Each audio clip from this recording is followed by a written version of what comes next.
Hi, I'm Sue Borison from Your Teen Media, and today I am here with Kristin Carothers, Dr. Kristin Carothers, who is a clinical psychologist. So I'm going to turn it over to Kristin, and she's going to tell us what we're up to. So good evening. Thank you for having me back again, Sue. I'm really excited about this. Today, we invited you all here to be a part of a discussion. There's been what I consider a pandemic within a pandemic over the last few months. So not only have we dealt with COVID-19, but we've dealt with the murders of multiple Black people at the hands of police. George Floyd was the first person I think that's been recognized in terms of this movement, besides Ahmaud Marbury. And we really wanted to find out from teenagers what you are experiencing and what you want your parents to know, your teachers to know. So as adults, we do a lot of talking, and we basically think now it's time for us to listen because there's a lot we can learn from you. So today, as we have this conversation, we want you to be open and honest about your experiences. We want you to share with one another how you felt at different times during this racial pandemic that's occurred. And if you all have questions of each other, it would be really nice for us to have a dialogue that is a dialogue between Black kids and white kids in the United States from various regions. So I will turn it back over to you. Okay, so we're going to start with some questions. And for name, age, and city, I'm going to call on you. You don't have to raise your hand. So Justin, can you just tell us your name, your age, and where you live? My name's Justin Bridges. I'm 17 and I live in Columbus, Ohio. Gabe? My name's Gabe Stern. I'm 18 and I live in Cleveland, Ohio. Zach L? My name is Zach Lehner. I'm 17. I live in Cleveland, Ohio as well. Marty? My name's Marty Peck. I'm 16 years old and I live in Ventura, California. Maggie? My name's Maggie Huff. I am 18 and I live in Little Silver, New Jersey. Sophie? My name is Sophie DeSantis. I'm almost 17 and I live in Cleveland, Ohio. Candace? My name is Candace Fletcher. I'm 18 and I live in Chicago, Illinois. Maddie? My name is Madison Carothers and I live in Crete, Illinois. Zach B? My name is Zachariah Boyd and I'm 16 and I live in Chicago, Illinois. Okay, so this is a question for all of you to answer, unless you don't want to. So I'm going to call on you, and if you want to pass, feel free to pass. But what has changed for you since the murder of George Floyd? We're going to take that same order. I'm going to start with Justin. Personally, it just created a lot more conversations to have with my friends, with, things going on in society, different views that a lot of my friends have had. It has allowed me to sort of get closer to some of them and also sort of stray away from some of them. And it has allowed me to see more of like the overall view of a lot of different people that like I wouldn't have thought that their views were before.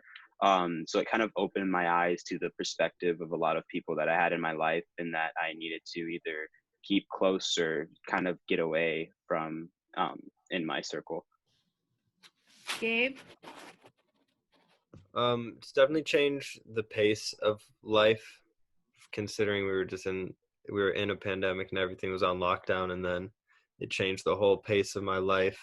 It opened my eyes to a lot of people who I considered to be sort of like-minded and friends of mine that are totally opposite-minded and now not so close friends of mine. So yeah, I guess just the pace of life and what activities I've been doing and what I've been focusing on and posting on social media and all that stuff. Zach? I think one of the biggest changes in my life that's occurred has been, I think, the emotional change in response to everything with what's going on. I think in the past, I was like really cynical in regards to what could change in the US. I felt really helpless. I felt as though there was little that I could do as just like a person who's, not in a political office. but recently, since the protests have started, and since this national outrage has occurred over, police brutality and racism in the U.S., I feel a lot more optimistic for what we can do in the future. I think as long as we keep momentum, I think that's how I've changed the most, is just my attitude towards what can get done. Marty? I've become a lot more aware of what's been going on, just because it hasn't really been, like, I don't want to say it hasn't been made light of, but there just hasn't been as much news about it that's really been big. And I think because of that, it's been really helpful to kind of realize, oh my gosh, this is happening everywhere. And we can, like Zach said, we can all help this. Like, our generation is so valuable and so important, and we can really fix all of this that's going on. And that's just kind of what I've been realizing. Maggie?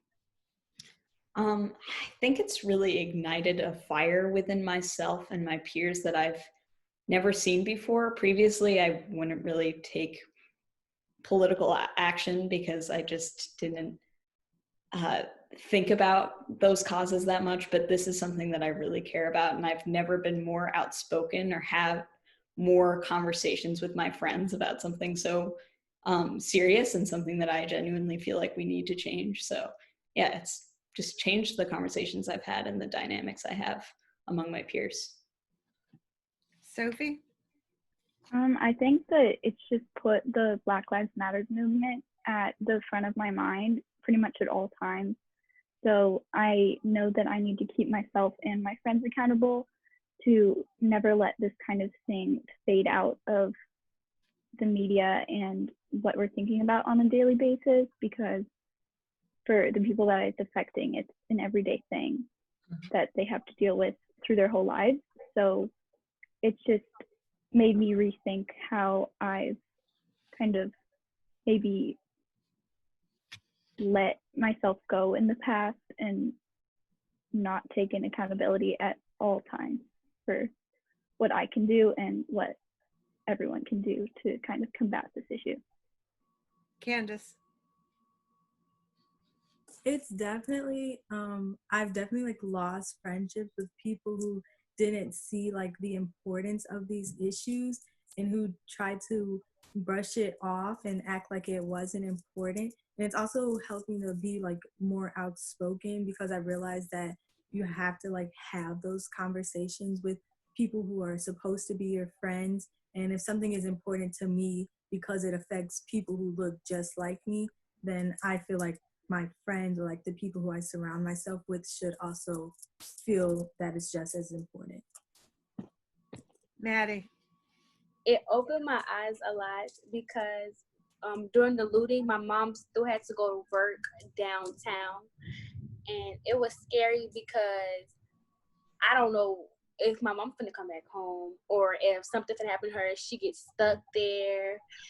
And also helped me to speak up more, because even though it's not happening to me, it's happening to people like Candace said, that look just like me, or it can happen to a family member. So it definitely helped me be more aware of the situation and to be more outspoken.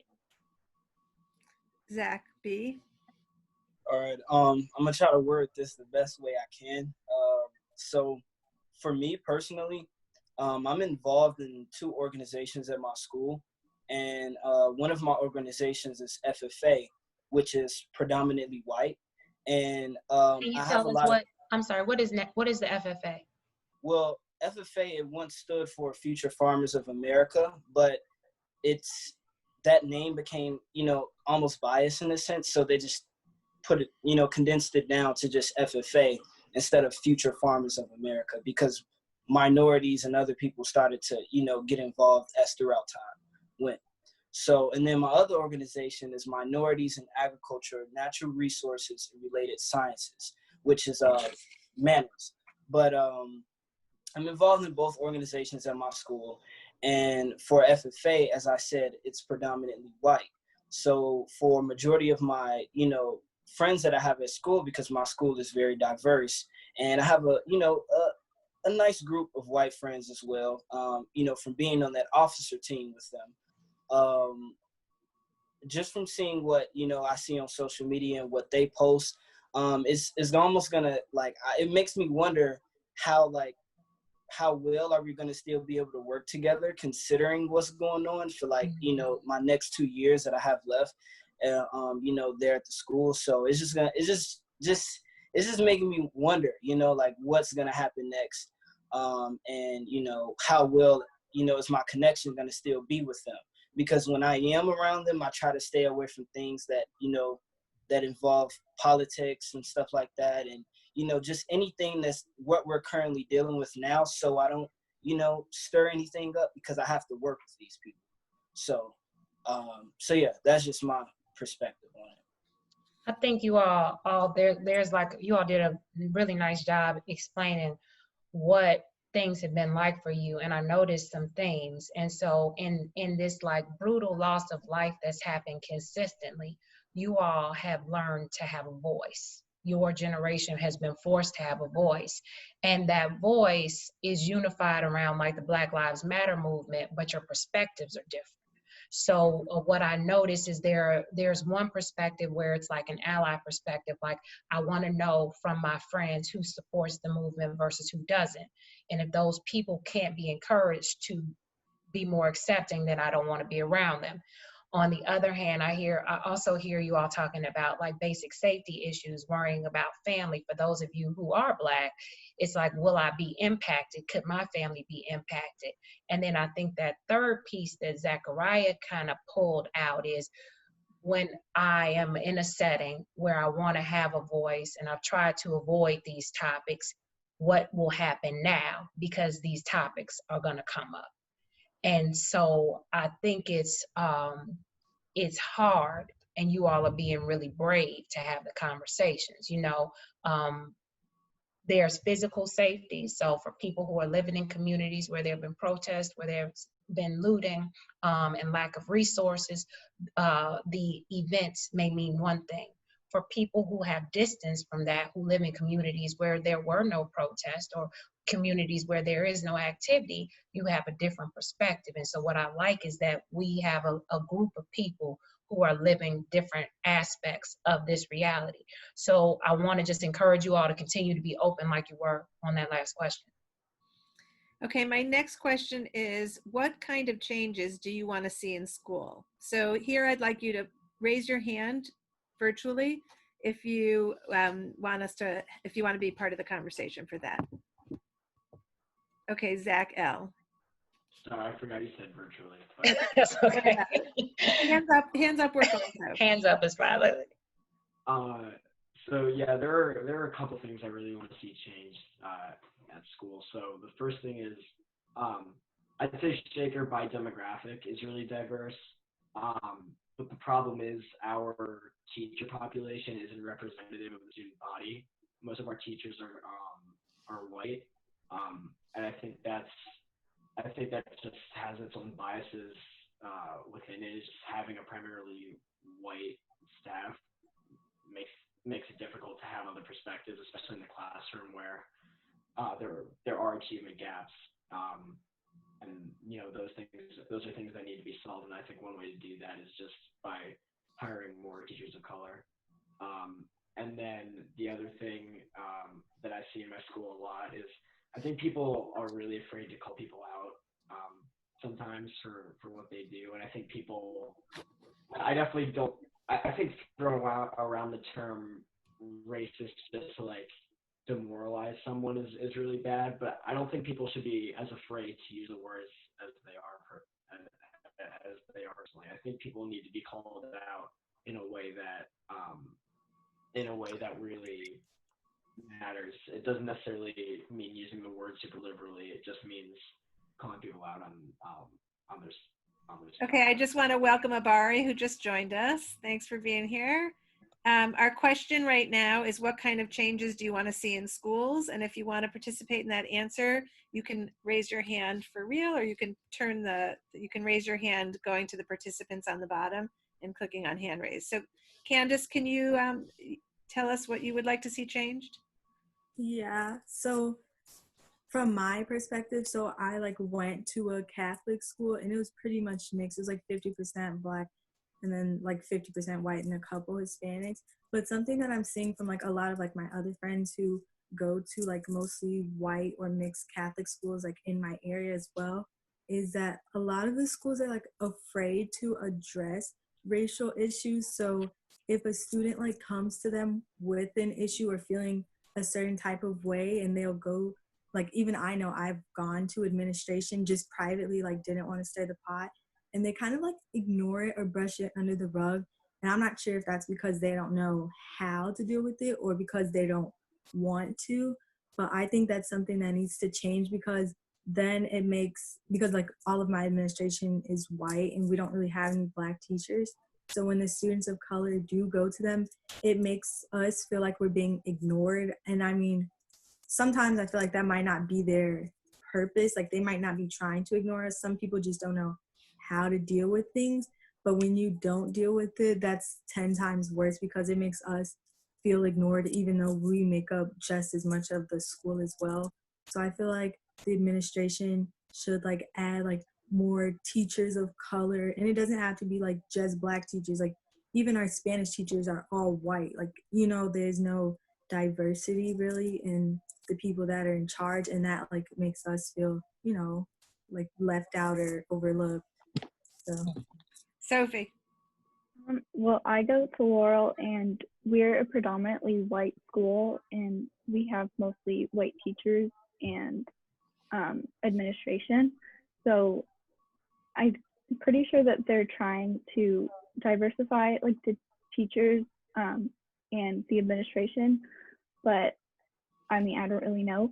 But what I mostly want to see change in schools is in like history courses, because what I've noticed and what a bunch of people around me have brought up is that in like quote unquote world history classes, the only time Black people are mentioned and predominantly Black countries are mentioned is through the lens of slavery, which is only like a small part of their culture. And it just, I don't know, I think that we should be taught through like their eyes instead of through like the Western lens. Maggie. I agree that history courses need to be changed, not just in that aspect, but also because when we're taught things like the abolishment of slavery and the civil rights movement, they teach it as if that fight is over, and as soon as those things ended, racism did too. But obviously that's not true, and I think they should incorporate things like white privilege and tokenism and being actively anti-racist as opposed to just not racist into that conversation, because it's not an issue that just went away. It still exists, but they act like it disappeared. Maddie? Well, nothing at my school concerns me, but I did go to a middle school where I felt like it was very racist, and now my brother goes there, and my brother isn't outspoken as I am. He won't say when things are wrong, but I just feel like that schools need to change how the system, like where it's basically all white teachers, and like the principal's white, the assistant principal's white, and you get disciplined different when you're not the same color. And I would hate for my brother to have to go through something that I went through, because I know my brother means no harm whatsoever. So like it would hurt that he would get in trouble. Like he would get in trouble for something so small that if a white student did, they wouldn't, get the same punishment as I did, as he did. So I just feel like that because they have power over us, it makes them feel like more, I don't even know the words to put it, but it just makes them feel more, I hope y'all get what I'm trying to say, because I don't know the word of it. More like they can punish you unfairly, or there's not even a thought that your punishment might be different based on your skin color. Yeah, so I just wish they can change that, because I did go through that one time and I got kicked out of the school and my mom had to go through this whole thing, and it was really funny because the whole school was doing it. But you see me, like you seen me actually do it, so now I'm in trouble. So like it's just funny to me how they, discipline us. Mm-hmm. Okay, anybody else want to jump in that hasn't already said something? So I am going to ask these questions, and I'm going to have you actually just raise your real hand to the answer. Has anybody ever witnessed disparity in teachers calling on Black students, meaning that the Black students get called on less than the white students? Raise your hand if you've seen that in school. Okay, so that's about half of you here. And if anyone wants to add to that conversation, raise your hand and I'll call on you. So there's a hand. We just got a hand from Maggie. Oh, okay, Maggie. Thank you for watching. That sometimes they also call it on them at the worst times. Mm-hmm. They use them as the token Black person will be discussing race, and they're like, "Oh, do you have anything to add?" And it's like they'll speak if they want to. You don't have to call on them specifically. Oh, I was just gonna kind of say like the opposite of what Maggie said. So especially like in history class, if a teacher is teaching straight from the textbook and like, so they're like giving their input in the whole classes, but a fact that's like wrong, or that like something that like you've learned, because of course being Black, you learn like more at home than you do. It's kind of uncomfortable. You don't know if you should raise your hand and add it, but then also you don't want everyone looking at you like, oh, well, she knows everything. Let me ask 1,000 questions on slavery. So it's like, it's kind of in the middle. It's like, do you want to participate, or do you all just like kind of don't say anything during that chapter? I'm nodding my head vigorously because like I've experienced all three scenarios. So the scenario where the teacher doesn't call on the Black student, and I know Zachariah has been through that. The scenario where the teacher calls on you like you are the representative for the race that Maggie mentioned, and Candace's example where you're sitting there as the person who is the representative of the race, and you hear something being said that's totally off. And it's like, do I correct them or do I shut my mouth? And it's a really hard position to be in. And this isn't like just a position. You all will be in this position throughout your education unless something really drastically changes. I have a PhD and I went through it in every level of my training. Some variation of what you all have said. And so for me to be older than you all and to hear you saying that this is still happening means that there are some moves that we as adults haven't made. The last thing I want to say to you all that I appreciate is you all want to be educated. It's like we're being told these things, this is what comes in the history books, but nobody's really talking about like that African civilization goes back to the start of civilization. We didn't start at slavery thousands of years after civilization started. And also the point about differences in discipline. We know for a fact, the research shows that African American girls are going to be disciplined more harshly earlier than other girls, and Black boys are also going to be disciplined more harshly than other boys. And that difference starts around age 10 or 11. So Madison, that middle school age that you talked about is about when that starts to happen. Okay, I'm going to switch a little bit and ask whoever wants to participate in this question, do you feel like you have power to make a change? And how? Raise your hand if you want to talk. Okay, Gabe? Yeah, I definitely feel as if I have power to make a change, whether it's locally or globally based on, and I don't know if this is just how my parents raised me or how my friends kind of raised me, I guess you could say. But I feel like I haven't been told no in a lot of situations where I'm attempting to change something, no matter what the subject is, and my friends have been relatively on board with me. So whether it's going to like a city hall meeting or just changing something has nothing to do with politics or race relations. I feel like I'm in a very open-minded group or circle of people where everyone feels as if they can make the change as long as they like work hard enough, I guess you could say. Justin.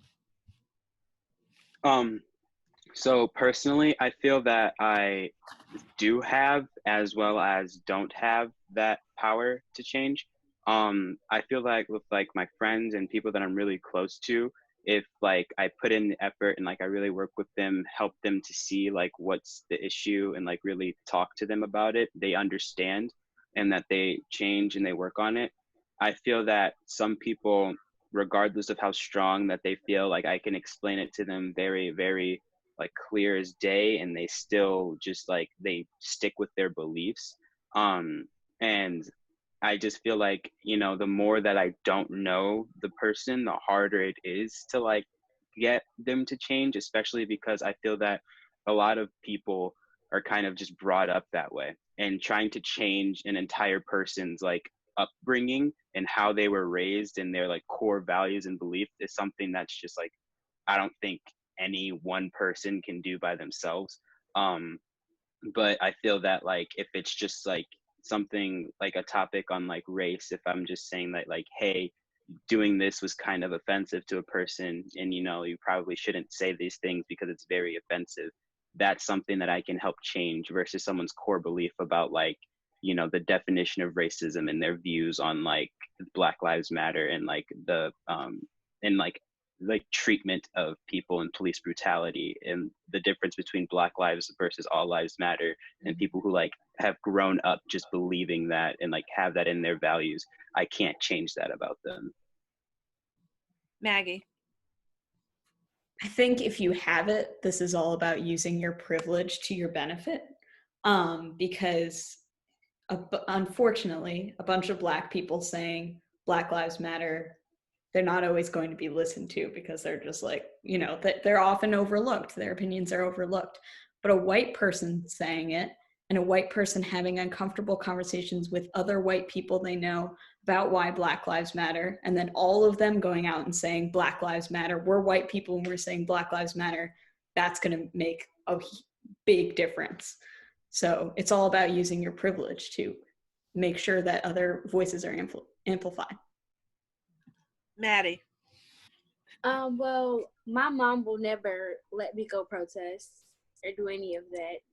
So what I can do is at school, my teachers tell my parents that I have the leadership goal type thing. And what I can do is you can talk to your peers about it, and like, you know, you can tell if somebody's racist or not. You can just kill them with kindness. Don't give them the satisfaction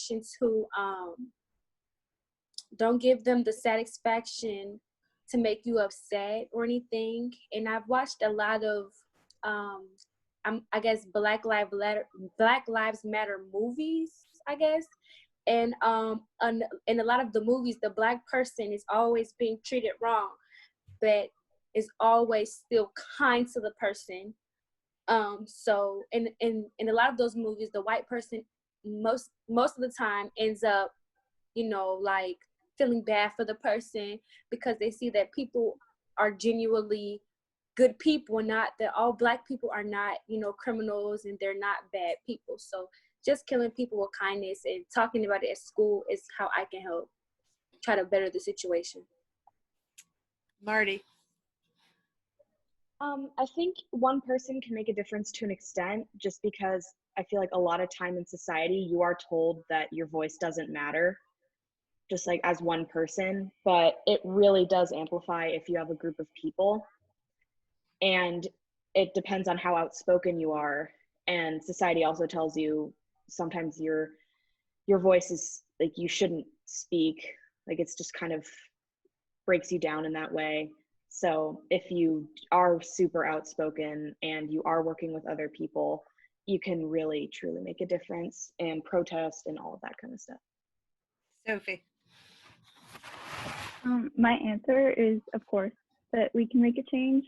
I mean, it starts with trying to break down your own biases, even if you can't change other people's opinions. Like sometimes I try to talk to people and they block me, and I'm like, oh, you reaffirmed my opinion of you. Okay. Um, but I think that Generation Z and like our use of social media, especially like TikTok, even though, well, I'm referring to a specific event of Trump's rally in Tulsa, and how first the date got changed and then it was empty, although he says it has nothing to do with TikTok. I personally believe it probably does. So I just think that our use of social media and our ability to band together and do pretty much anything we set our mind to is really powerful and can actually promote some real change. Candace.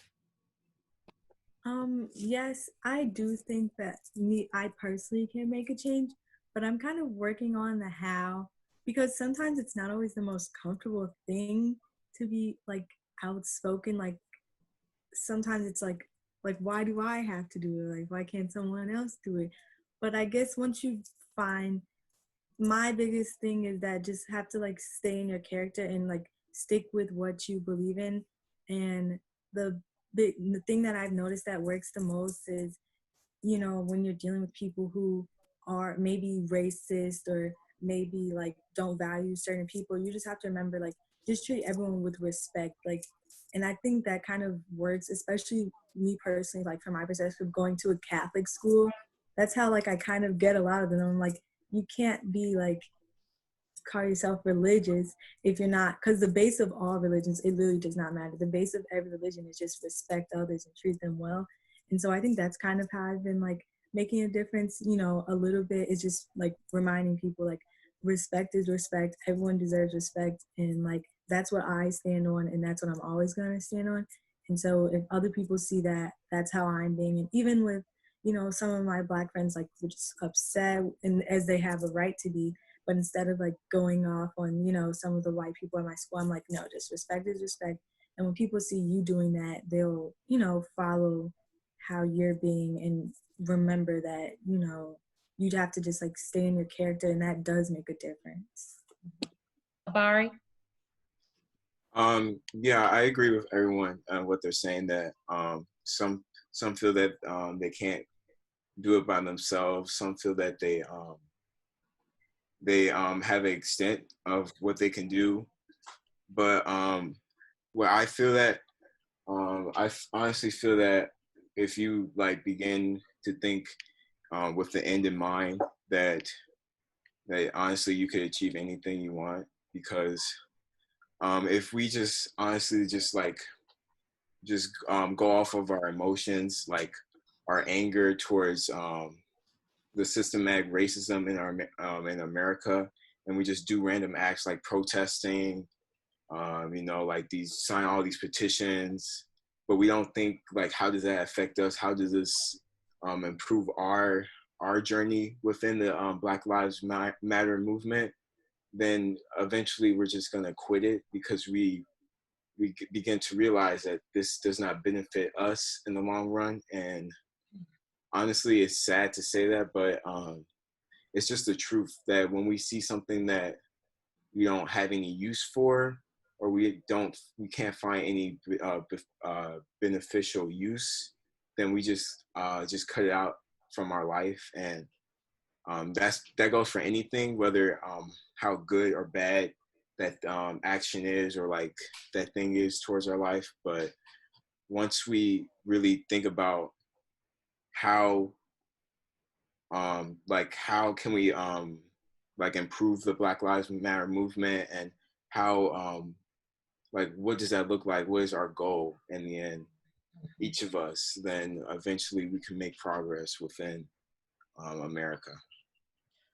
I like what you say about thinking about the end goal in mind, because when we started our conversation, we were talking about individual pieces.